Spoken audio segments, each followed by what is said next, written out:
Reading Council remains focused on delivering sustainable economic growth for Reading, whilst remembering that there are sections of our community that are in danger of being left behind.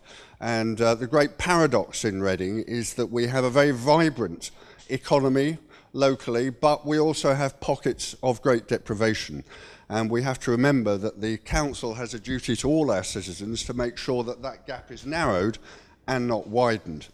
And the challenge for the council at a time when we are being denuded of resources is to face the reality of a reducing budget for the council, but for increasing demands from our community.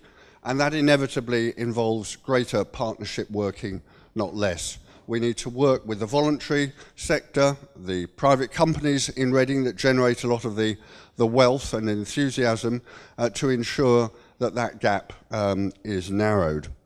The council has worked with the university, private sector and voluntary organisations on the City 2050 vision, which has just been referred to. And that follows on work that the council did many decades ago on the City 2020 vision, a large part of which has been delivered.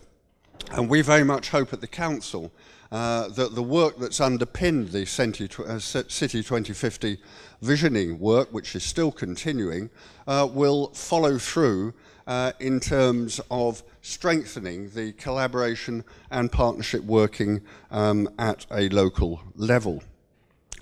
The City 2050 vision echoes the ethical Reading vision that economic success can go hand in hand with strong community engagement and environmental sustainability, and both provide a good platform for a distinctive and progressive approach in Reading over the coming years. And the values that Jim and others have set out this morning of respect, compassion, responsibility, collaboration, social purpose and action are all ones that strongly resonate with the council and in its role supporting the more vulnerable and in providing community and civic leadership. Nobody has a monopoly on vision, and certainly we must ensure that initiatives such as Ethical Reading deliver that dissemination of information and contact and of vision sharing that is so important.